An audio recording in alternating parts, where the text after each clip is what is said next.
হাইরে কি গো চাইলে রব্বানা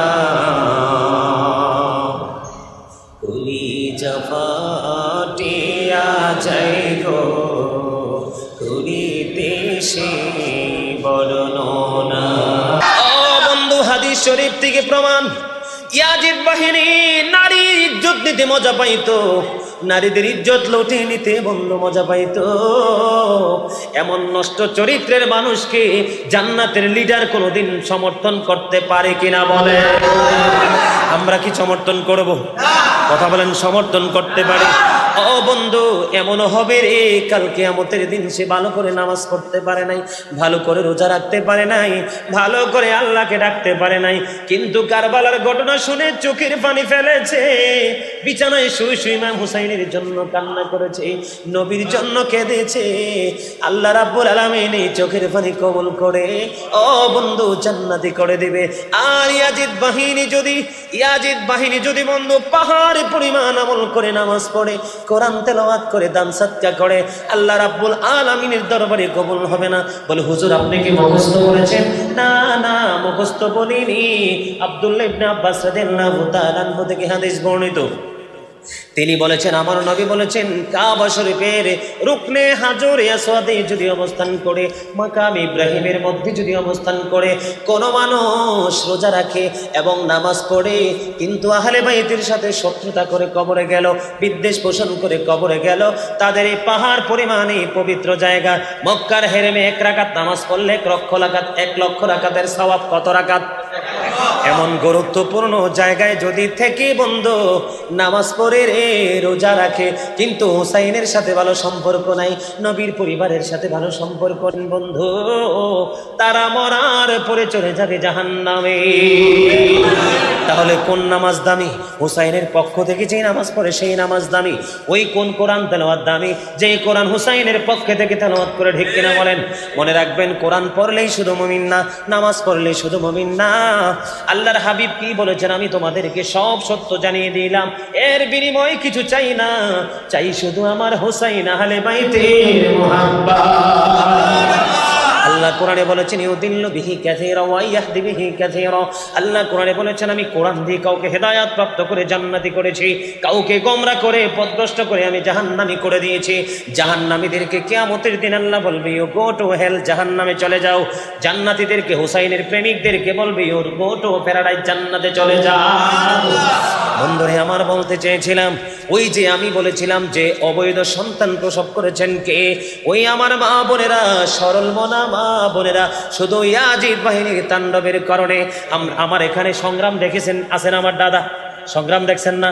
৭১-এর যুদ্ধ বাংলাদেশের কথা বলেন না কেন?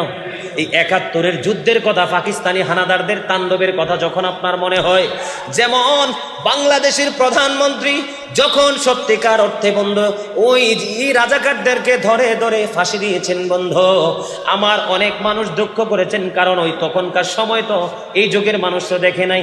আমি আমার মায়ের মুখে শুনেছি, বাবারে গোটা বাংলার রাজাকারকে যদি একসাথে বন্ধু একসাথে যদি ফাঁসি দিয়ে দে, তারপরেও ওই সময়ের দুঃখের কথা ভোলা যাবে না।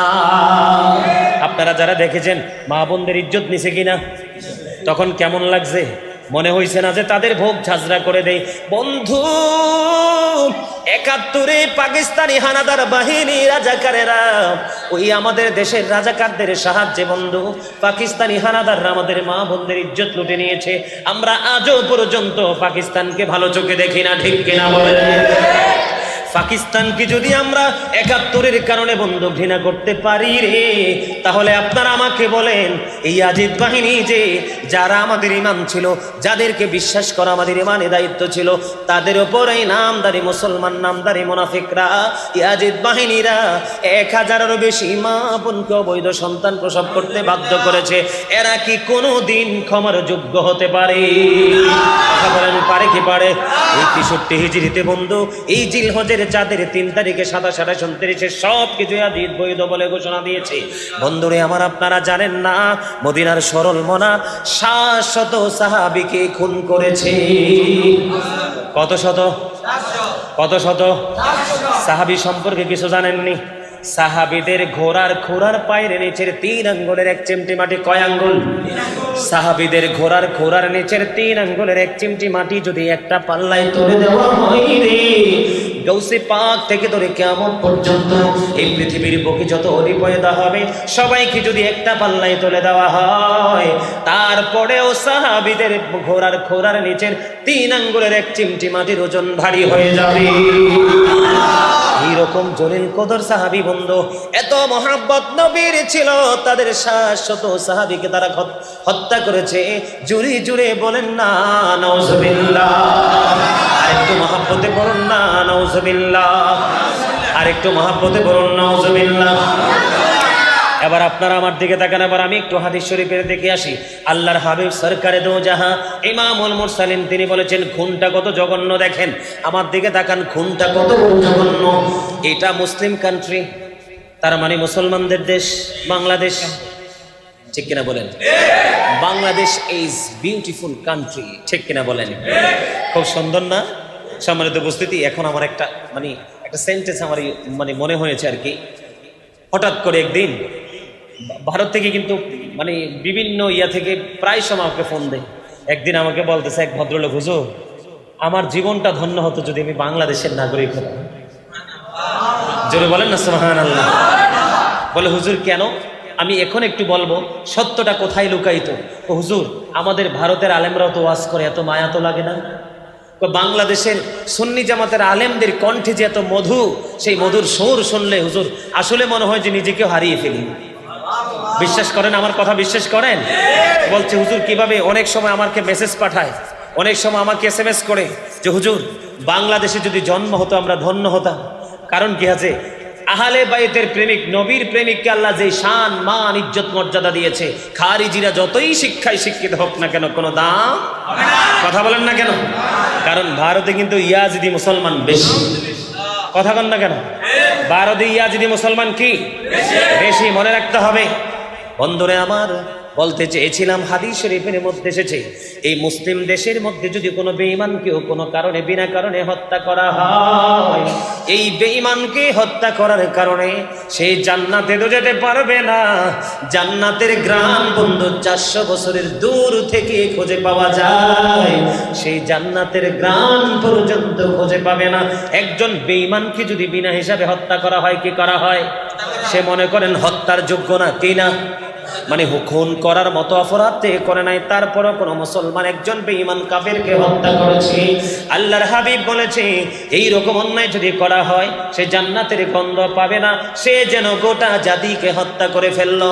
ও শরীর মানুষ, আমার ভাই, আমার বাবারা, আমার মা, আমার বোনদেরকে বলছি গো মা, তোমরা কোন ইয়াজিদ মার কালেমের কথায় দুর্বল হইও না। ইয়াজিদ নবীর দুশমন মার কালেমের কথায় তোমরা দুর্বল হইও না। ও বন্ধু, তুমি মনে করবা এখানে 72-73 জন আছে, তুমি একজন নবীর প্রেমিক আর 72 জন হলো নবীর দুশমন। তুমি প্রয়োজনে 72 জনকে ক্রস চিহ্ন, রেড চিহ্ন দিয়ে চলে আসবা, তারপরেও তাদের হাতে হাত মেলানো যাবে না।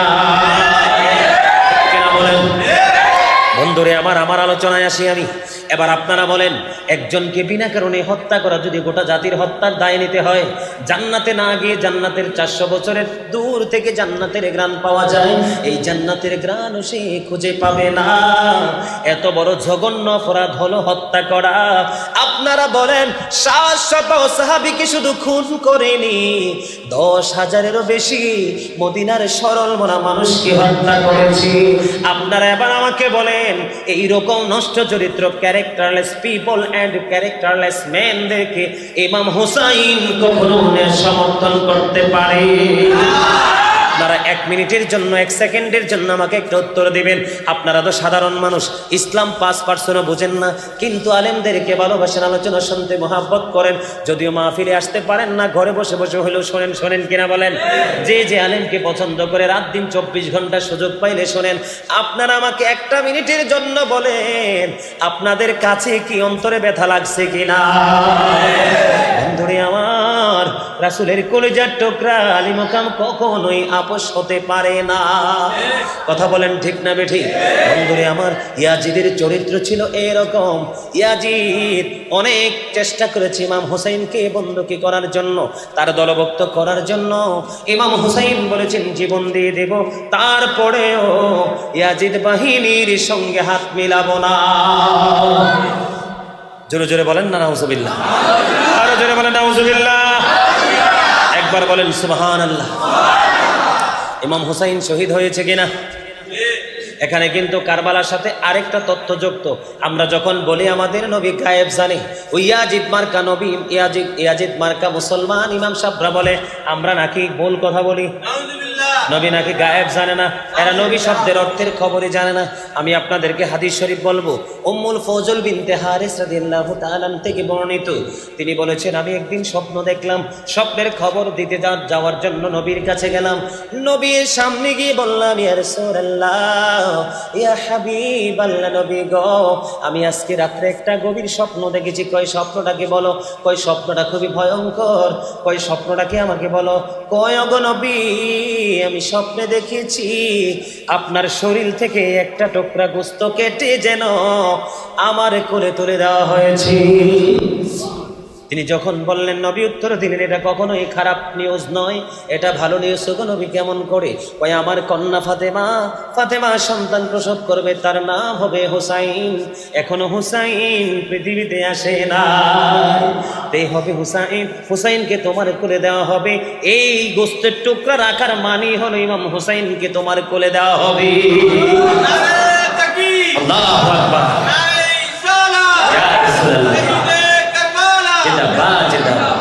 তোমরা কি কলা খাও? বুঝো না কখন স্লোগান দিতে হয়? খালি আসো ভিডিও করবা কোন সময়, রেকর্ড করবা কোন সময়, নিবা কোন সময় টেনশনে, তাই না? বন্ধুরে আমার দিকে নজর দেন। একটা মিডিয়া ম্যানেরও নজর নাই, একটার নাই। এটি আছে শুধু কি জানেন? এই ওয়াজ নিব, হুজুরের পছন্দ করে তো, হুজুরের পছন্দ করে, কিন্তু ওয়াজে মন দেওয়ার টাইম নাই। হুজুরের ওয়াজ নিব, রেকর্ড করবো, ছাড়বো। এরাও কিন্তু সুন্নিয়তের সৈনিক, এদেরকে ছোট করার সুযোগ। কারণ তারা যখন মিডিয়ার মাধ্যমে পাবলিশ করে তখন কিন্তু গোটা পৃথিবীর মানুষ জানে, তাদেরও কিন্তু গুরুত্বপূর্ণ ভূমিকা আছে। বন্ধুরে আমার, কি বলতেছিলাম? হাদিস শরীফ মন দিয়ে শোনেন। কারবালার ওয়াজের সাথে ইমাম হুসাইনের শহীদের তত্ত্বের সাথে নবীর বন্ধু মুজিজার খবরও আছে। এগুলো বুদ্ধিমান মানুষরা বন্ধু বাছাই করতে পারবে। তখন কি হলো? নবীর কথা অনুযায়ী ইমাম হুসাইন পৃথিবীতে আসলো অনেক পরে। ইমাম হুসাইন আসার পরে ওনার কোলে তুলে দেওয়া হলো। উনি বললেন, হাদিস শরীফ প্রমাণ করেছে, আমি কি করলাম? ছোট্ট এই নুরানি শিশুকে নবীর কোলে তুলে দিলাম। নবীর কোলে দেওয়ার পরে হঠাৎ করে আমার দৃষ্টিটা অন্যদিকে চলে গেল। দৃষ্টি যখন অন্যদিকে চলে গেল, আমি আবার আমার নবীর দিকে দৃষ্টি ফিরিয়ে নজর দিলাম। চাইয়া দেখি রে, আমার নবীর চক্ষু মোবারক দিয়ে বিরামহীন ভাবে বন্ধু পানি মোবারক পড়তেছে। এবার তিনি বললেন, ইয়া রাসূলুল্লাহ, ইয়া হাবিবাল্লাহ, নবী গো, ও প্রাণীর নবী, জানতে বড় মনে চাই, আপনি কাঁদেন কেন গো? আমি জানতে চাই গো নবী। এবার নবী বলল, আমার কান্নার খবর হলো, কারণ হলো জিব্রাইল এসে আমাকে খবর দিয়ে গেছে রে, আমার এই কলিজার টুকরাকে আমার উম্মতেরা 61 হিজরিতে সত্যি তিনি দেখতে পাইলেন আমার নবীর দিয়ে যাওয়া মাটিগুলো রক্তে লালে লাল হয়ে গেছে। বন্ধুরে আমার, রক্তে লালে লাল হয়ে গেছে। উম্মে সালমা তন্দ্র অবস্থায় হঠাৎ করে দেখলেন নবীকে। নবীর দাড়ি মোবারক, চুল মোবারক গুলো ধুলোবালিতে ধূসর। নবীর হাতের মধ্যে একটা রক্তের শিশু দেখা যায়। ওগো নবী, এটা কি গো? আপনাকে কেন গো ধুলাবালিতে ধূসর দেখা যায় রে উম্মে সালমা? আমি এখন কারবালার ময়দান থেকে এসেছি, আমার কলিজার টুকরা শহীদ হয়ে গেছে রে। এই যে বোতল ভর্তি, শিশি ভর্তি রক্তগুলো তুমি দেখতেছো, এই রক্তগুলো আমি এতক্ষণ, এই রক্তগুলো আমি শিশিতে কালেক্ট করে নিয়ে এসেছি। জোরে জোরে বলেন না আল্লাহু আকবার, একবার বলেন আল্লাহু আকবার, এবার বলেন না সুবহানাল্লাহ। বন্ধুরা আমার, এখানে নবীর মুজিজা, নবী গায়েবে খবর যে জানে, তথ্য আছে না নাই? কথা বলেন না কেন? এখনো কিন্তু ইমাম হুসাইন শহীদ হয় নাই। কথা বলেন না কেন? নবী এখনো পৃথিবীতে আছে। তারপরে 61 হিজরিতে বন্ধু কি হবে? ইমাম হুসাইন শহীদ হবে, সেই তথ্য নবী দিয়ে গেছেন। এটা কি যেমন তেমন নবী? কথা বলেন না কেন? এই নবীর উম্মত হতে পারে আমরা ধন্য না ধন্য? আমরা সবাই ধন্য হয়ে গেছি যদি নবীর আদর্শে নিজের জীবন আদর্শটাকে মেনে নিতে পারি। ঠিক না বেঠিক? বন্ধুরে আমার, এবার কি হলো? অনেক লম্বা ঘটনা কারবালার। বন্ধুরে আমার, এই কারবালা হওয়ার কারণ আমি আগে কিছুটা আপনাদেরকে সিমটম দেখিয়ে দিয়েছি। ইয়াজিদের চরিত্র মোটেও ভালো ছিল না। মুখে তার ইসলামের কথা ছিল, আর অন্তর থেকে ইসলামকে ধ্বংস করার চিন্তা ছিল। বন্ধু, এই আমাদের মুসলমানদের মধ্যে দ্বন্দ্ব শুরু হয়েছে কখন জানেন? মুসলমানদের মধ্যে বিভ্রান্তি শুরু হয়েছে হযরতে ওসমান রাদিয়াল্লাহু তাআলা আনহু পৃথিবী থেকে চলে যাওয়ার পরে। এখান থেকে শুরু হয়ে আমির মুয়াবিয়া পর্যন্ত চলে গেছে। বন্ধুরে আমার, কিছু কুপরামর্শী কুচক্রী মানুষ আমির মুয়াবিয়াকে তথ্য দিল, আপনার পরবর্তী স্থলাভিষিক্ত হিসাবে আপনার যোগ্য সন্তান ইয়াজিদকে আপনি নেতা বানিয়ে যান। জোরে জোরে নাউজুবিল্লাহ।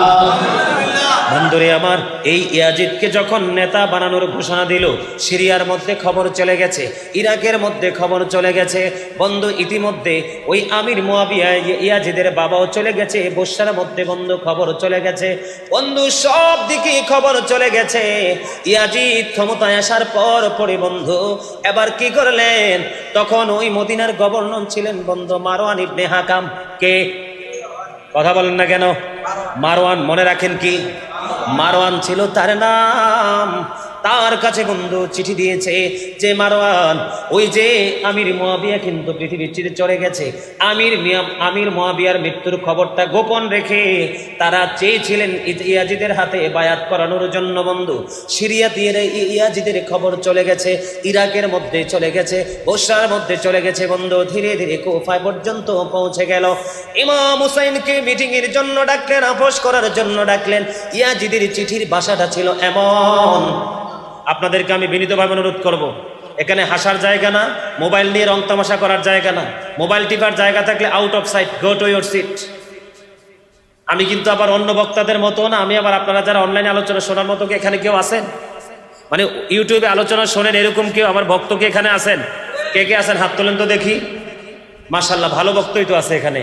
Thank you so much, you are great. আলহামদুলিল্লাহ বলেন। আরো জোরে। আচ্ছা, আপনারা বলেন তো, হাজার হাজার ভিডিও আছে, ফালতু কোনো বক্তব্য পাইছেন? ফালতু কোনো আলাপ আলোচনা পেয়েছেন? আমি আমার নবীকে ফলো করি, ইমাম হুসাইনকে ফলো করি, আহলে বাইতকে ফলো করি, সাহাবাই কেরামদেরকে ফলো করি।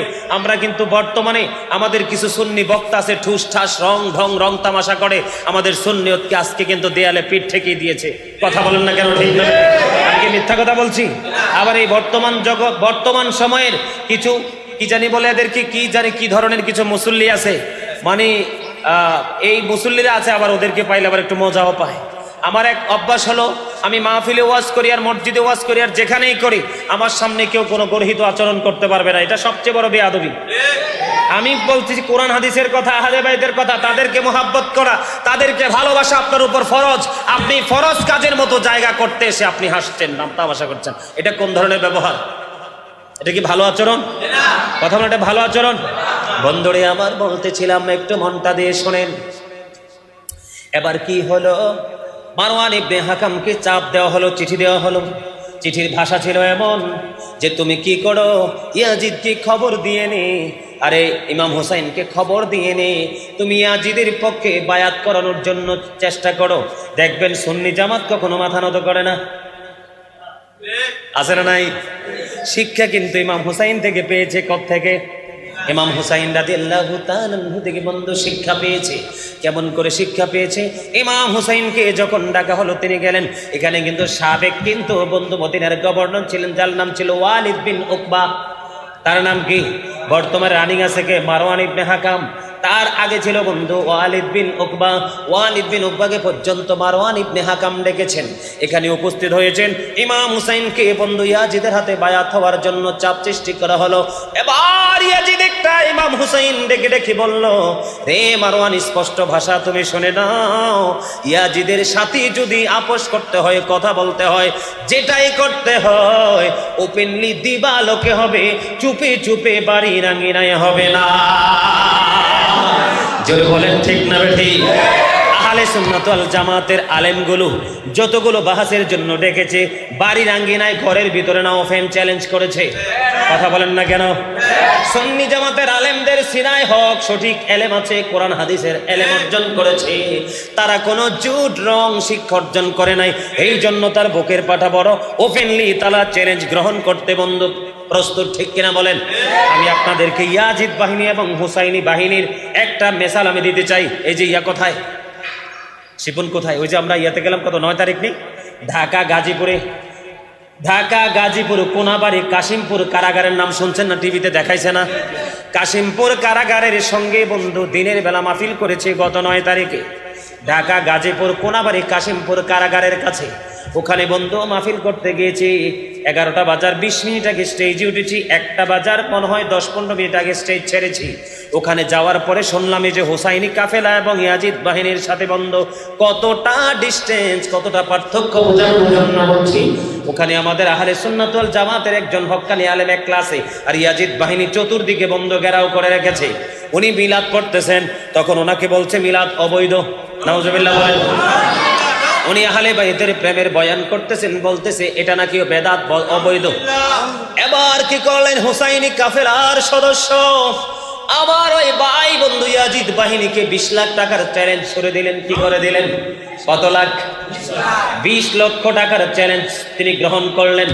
বলছে আমি যদি হেরে যাই ওই বাহাসের জন্য তোমরা পাবে 20 লক্ষ টাকা, আর আমি যদি হেরে যাই তোমাদের সামনে লজ্জিত হই, তোমাদের কেন 20 লক্ষ টাকা দিয়ে আমি 20 লক্ষ টাকা দিয়ে আমি এখান থেকে চিরদিনের জন্য বের হয়ে যাব, আর কোনো দিন কোনাবাড়িতে আসবো না বন্ধু। মেম্বার চেয়ারম্যানের কাছে স্থানীয় লোকদেরকে নিয়ে যখন ডাকাডাকি হলো, তিনি বলছেন কোরআন হাদিস দিয়ে আমি মিলাদের বৈধতা দেব, আর তুমিও কোরআন হাদিস দিয়ে মিলাদ কেন অবৈধ ঘোষণা করবা।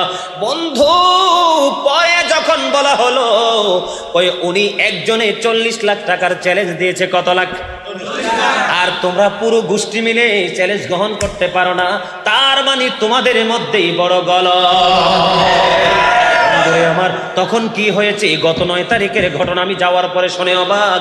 পরে বন্ধু তাদেরকে লাঞ্ছিত করে অপমানিত করে তাদেরকে ওখান থেকে বের করে দেওয়া হয়েছে। এই হুসাইনি সৈনিক ইমানি জজবানি কাজ করে। ওই বন্ধু 61 হিজরিতে ইমাম হুসাইন এমনি বলেছিলেন ইয়াজিদ বাহিনীকে, ওপেনলি মাঠে আসো, তোমাদের মধ্যে আলাপ আলোচনা হবে, কথোপকথন হবে, কে হারবে কে জিতবে সেটা ওপেনলি হবে, চুপি চুপি কোনো কিছু হবে না। এই কথা বলে বীর পুরুষের মতো, বীর সেনার মতো জান্নাতের লিডার তিনি কি করলেন? লাচুরে চলক করে যান টুকরা আলী মুকাম। তিনি যখন বের হতে লাগলেন, এবার ওই যে বললাম যে মারওয়ান ইবনে হাকাম নষ্ট চরিত্রের মানুষ, দুষ্ট মানুষ, সে এবার ওয়ালিদ বিন উকবাকে একটা ডাক দিয়ে বললেন, এ ওয়ালিদ, হুসাইন চলে যাচ্ছে, তাকে এখনই কতল করে নাও, তাকে তুমি ধ্বংস করে দাও। এবার হুসাইন ডেকে বলছে, কার এত বড় বুকের পাটা আমি হুসাইনের গায়ে টাচ করবে, আমাকে কতল করবে, পারলে আগাও, একজনও আগায় নাই। এবার মারওয়ান ইবনে হাকাম ওয়ালিদ বিন উকবার একটা ডাক দিয়ে বললেন, ওয়ালিদ বিন উকবাকে ডাক দিয়ে বললেন তাকে কতল করো। এবার ওয়ালিদ ছিলেন আহলে বাইত প্রেমিক বন্ধু। ওয়ালিদ একটা ডাক দিয়ে বলল যে আমার হাতে যদি গোটা পৃথিবীর দৌলত তুলে দেওয়া হয়, গোটা পৃথিবী আমার হাতে তুলে দেওয়া হয়, তারপরেও রাসূলের কলিজার টুকরার সাথে আমি বেয়াদবি করতে পারবো না। জোরে জোরে বলেন সুবহানাল্লাহ।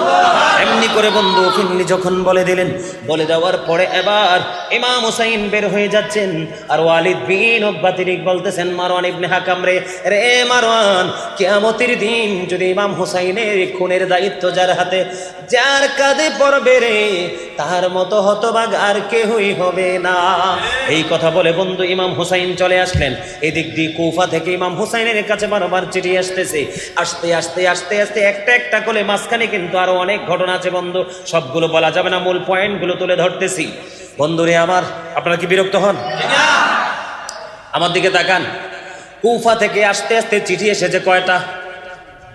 150 চিঠি। কত? মুনাফিকরা দেখবেন আপনার পিছনে নামাজ পড়বে, বের হয়ে আপনার বিরুদ্ধাচরণ করবে, আছে না নাই? শুক্রবারে ইমাম সাহেব মিম্বারে দাঁড়িয়ে বয়ান দিবে, ইয়াজিদ বাহিনীর গায়ে লাগলে দেখবেন বের হয়ে আলোচনা সমালোচনা শুরু করবে, আবার পরের দিনে পরের জুমায় এসে নামাজ পড়বে, আছে না নাই? কথা বলেন না কেন? আপনি বলেন হেদের ইমান আছে না নাই? এটার ইমান কি বেঈমান কি এটা বোঝে না, সে শুধু এটা বোঝে কোথায় বিরিয়ানি আছে 1 প্লেট চলে যাব, ঠিক কিনা বলেন?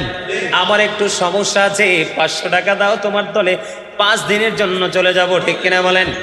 ওদের হচ্ছে শুধু পেট, দুনিয়া, লেভেল, কোয়ালিটি, পৃথিবীর সব সমস্যা, পৃথিবীর সব বিলাসিতা, ঠিক কিনা বলেন? দেখেন ইয়াজিদ বাহিনীর বন্ধু চরিত্র মুখোশ কিন্তু ওপেন হয়ে যাবে এখনই। এবার ইয়াজিদ বাহিনী মুনাফিকরা কি করলেন, এক এক করে বন্ধু কুফা থেকে 150 চিঠি আসলো। ইমাম হোসাইন কি করলেন, মুসলিম বিন আকিলকে ওখানে পাঠিয়ে দিলেন। ওখানে পাঠিয়ে দেওয়ার পরে মুসলিম বিন আকিল যখন হুসাইনের পক্ষে বায়াত শুরু করলেন, এবার অল্প কিছু দিনের মধ্যে 18,000-এর চেয়েও বেশি মানুষ ইমাম হাসান হুসাইনের পক্ষে বায়াত গ্রহণ করেছে। বন্ধুরে আমার, ইমাম হোসাইন কিন্তু মারওয়ানের তত্ত্বে, মারওয়ানের বক্তব্যে একমত হয় নাই, মনে আসেনি? এদিক দিয়ে চিঠি আসতেছে, ইমাম হুসাইন যখন বন্ধু ইমাম হুসাইন রাদিয়াল্লাহু তাআলার পক্ষে যখন বন্ধু বায়াত শুরু করে দিল, অল্প কিছুক্ষণে এই দিক দিয়ে কুফার মধ্যে বন্ধু ইয়াজিদের কাছে খবর চলে গেছে, কোথায়? হুসাইনের পক্ষে বায়াত শুরু হয়ে গেছে। বন্ধু অসংখ্য মানুষ মুসলিম বিন আকিলের কাছে বন্ধু কি হয়ে গেল, মুসলিম বিন আকিলের কাছে হাতে হুসাইনের পক্ষে বায়াত গ্রহণ করতে শুরু করলো। খবর কোথায় চলে গেছে? কথা বলে না কেন? ইয়াজিদের কাছে। কার কাছে? খবর চলে গেছে ইয়াজিদের কাছে, খবর চলে গেছে ইয়াজিদের কাছে বন্ধু। এই দিক দিয়ে মুসলিম বিন আকিল, ওমর কথা কই যেতেন? আরে ভাই, হে তো একজন আলেম, সে তো বোঝে এটা শান কি, মান কি, কদর কি। হে তো মরিয়া না, আপনারা তো মরিয়া কেন? মন দিয়ে ওয়াজ শোনেন, এটা পুরোটা ইমানি আলোচনা। কি আলোচনা? ইমানি আলোচনা। মুনাফিকদেরকে, ইয়াজিদ বাহিনীকে চিনার, চিহ্নিত করার আলোচনা। এদিক দিয়ে কি মুসলিম বিন আকিল কি করেছেন, হুসাইনের পক্ষে বায়াত শুরু করে দিয়েছেন। আর ওই দিক দিয়ে ইয়াজিদের কাছে খবর চলে গেছে। তখন বন্ধু, তখন মদিনায় কুফার যে দায়িত্ব ছিল, তখনকার যার নাম ছিল ইবনে জিয়াদ, কি ইবনে জিয়াদের কাছে তথ্য আসলো, ওই মুসলিম বিন আকিল হুসাইনের পক্ষের লোকেদের বিরুদ্ধে বন্ধু বিশাল ভাষণ দিল। বন্ধুরে আমার, তাদেরকে পাওয়া মাত্র খুন করতে হবে। 63 হিজরির ঘটনা মনে রাখছেন নি? বিশাল ভয়ঙ্কর তথ্য দিল। মুসলিম বিন আকিল কিন্তু বায়াত বন্ধ চালিয়ে যাচ্ছে। এবার ইবনে জিয়াদ কি করলো, তার বিশ্বস্ত বন্ধুর কাছে 3000 দিরহাম দিল। কয় হাজার?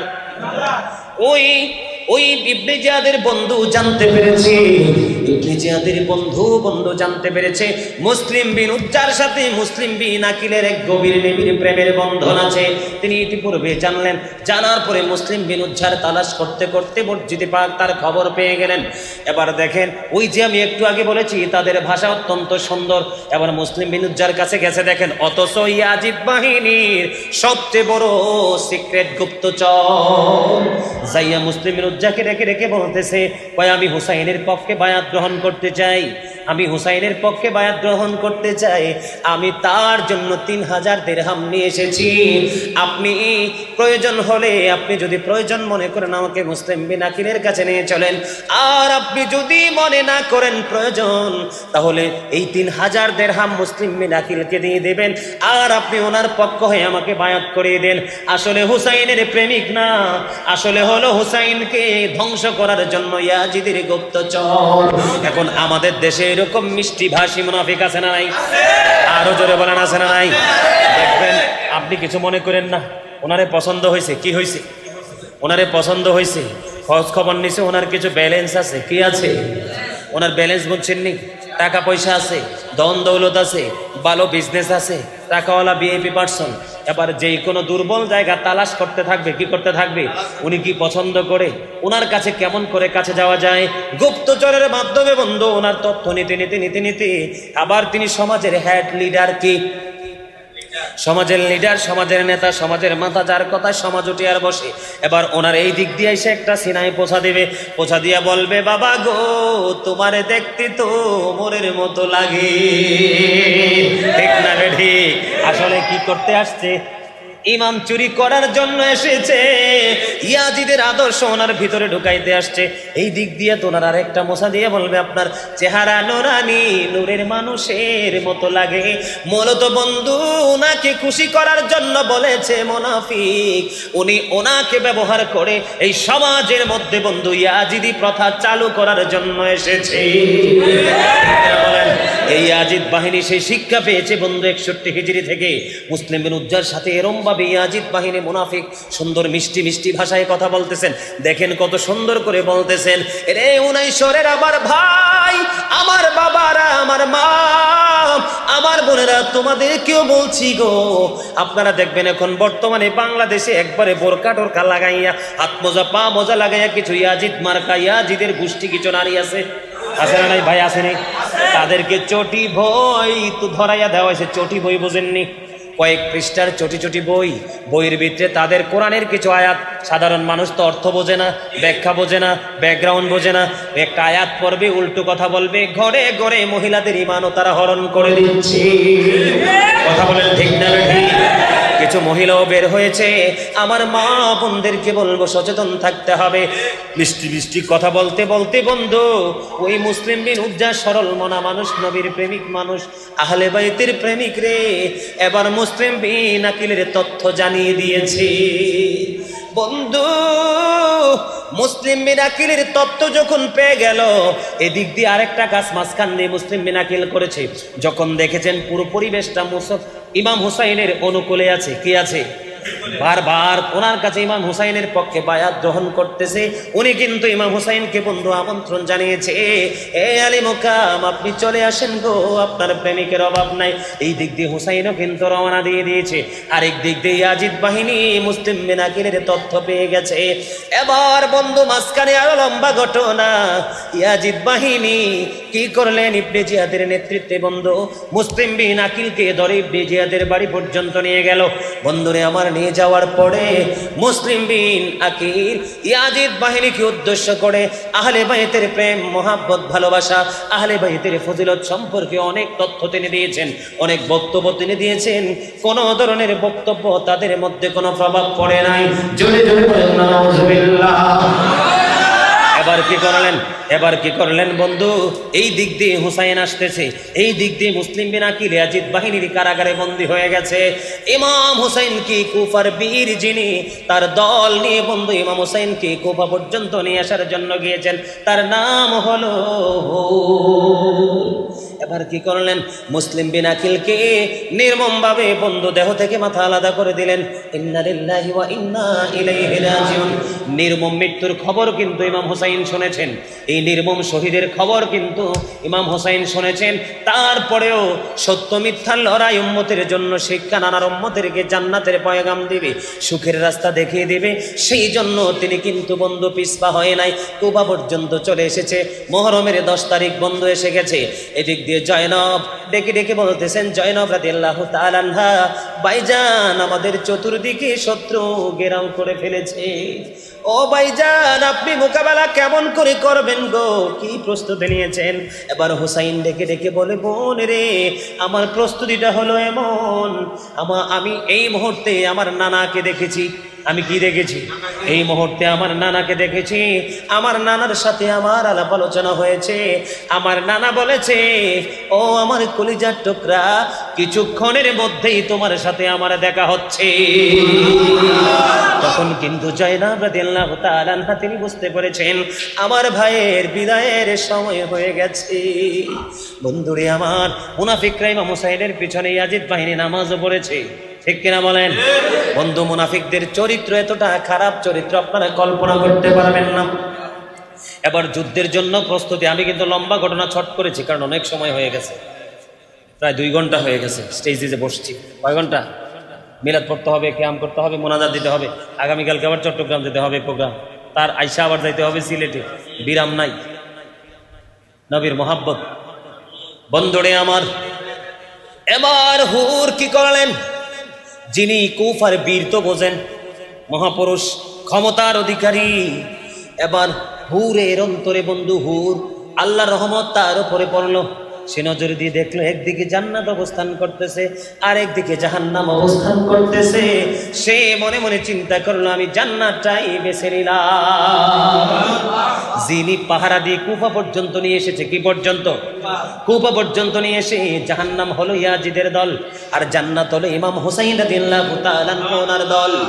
বন্ধুরে আমার, এবার একবারে কারবালার সন্নিকটে এসে ও বন্ধু, এবার হুর ডেকে ডেকে বলল, ও আলী মুকাম, আমি আপনার কাছ থেকে একটা তথ্য জানতে চাই গো। ওই কি তথ্য জানতে চাও? তুমি তো ইয়াজিদ কুফার বীর, আমাদেরকে পাহারা দিয়ে পর্যন্ত নিয়ে এসেছো। কয় আলী মুকাম, আমি আমার দল নিয়ে পাহারা দিয়ে দিয়ে ধ্বংসস্তূপে আপনাদেরকে নিয়ে এসেছি, কিন্তু একটা কথা আমি আপনাকে বলতে চাই, আমি কত বড় অন্যায় করেছি, আমি কত বড় অপরাধ করেছি।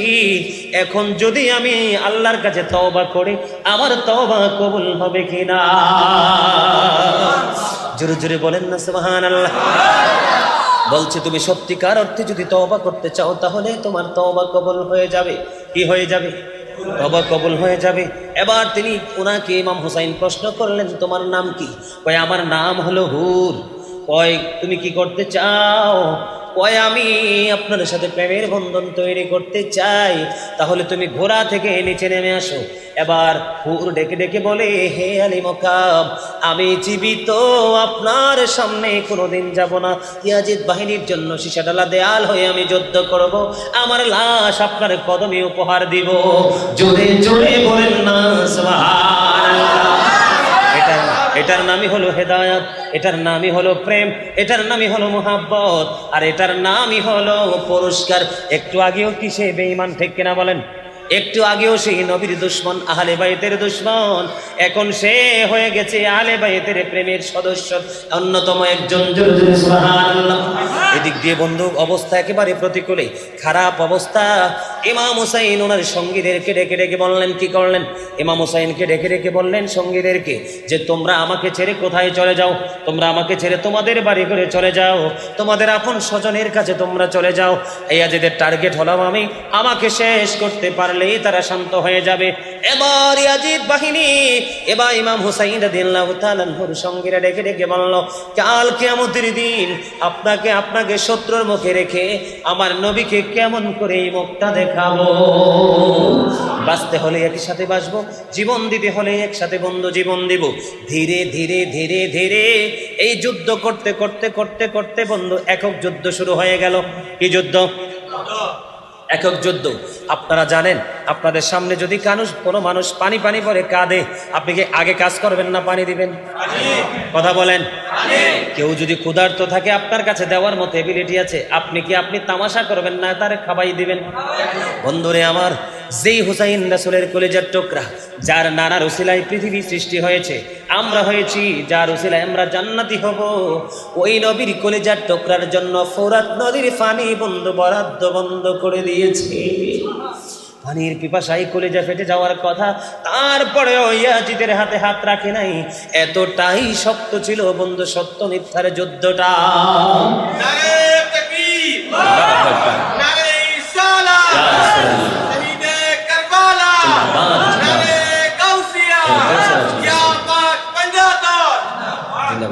চলে চলে বলেন মারহাবা। এবার একক যুদ্ধের পালা। কিসের পালা? একক যুদ্ধের পালা। সর্বপ্রথম বের হয়ে আসলো হযরত আলী আকবর। বাবার কাছ থেকে অনুমতি নিলেন, অনুমতি নিয়ে বন্ধু যুদ্ধের ময়দানে চলে গেলেন। ইয়াজিদ বাহিনী ও বন্ধু কি করলো? পুরো কারবালার ময়দানে অত্যন্ত রুদ্র ছিল, দুলা বালি উড়িয়ে দিল, পুরো পরিবেশটাকে অন্ধকার করে দিল। আলী আকবর যুদ্ধ করে করে বন্ধু পেরেশান হয়ে তার বাবার কাছে আসলেন, তার মানে হুসাইন রাদিয়াল্লাহু তাআলা আনহুর কাছে এসে বলতেছেন, বাবা গো, একটুখানি পানি দাও না, ইয়াজিদ বাহিনীর উপর আক্রমণ চালাবো। বন্ধু কত দুঃখের খবর, 3 দিন পর্যন্ত ফোরাত নদীর পানি তাদের জন্য বরাদ্দ নাই, পানির পিপাসায় কলিজা ফেটে যায় রে। এবার কি করলেন? বাবার কাছে যখন বললেন, ইমাম হুসাইন ডেকে ডেকে বললেন, বাবা গো, আমিও তো পিপাসার্ত, আমার কাছে পানি নাই রে, আমি কেমন করে তোমাকে পানি দিব রে? আমার শুষ্ক জিহ্বাটা বের করে দিলাম চুষে না। কি করলেন ইমাম হুসাইন রাদিয়াল্লাহু তাআলা আনহুর জিহ্বাটা যখন বের করে দিলেন, বন্ধুরে আমার, এবার আলী আকবর বাবার জিহ্বা মোবারক ইচ্ছা মতো চষে এবার কি করলেন, আবার যুদ্ধের ময়দানে গেলেন। যাওয়ার পরে ইয়াজিদ বাহিনীর তাণ্ডবের শিকার হলেন। আলী আকবরের বুকের মধ্যে বন্ধু তীর বিদ্ধ হলো। জোরে জোরে বলেন না নাউজুবিল্লাহ।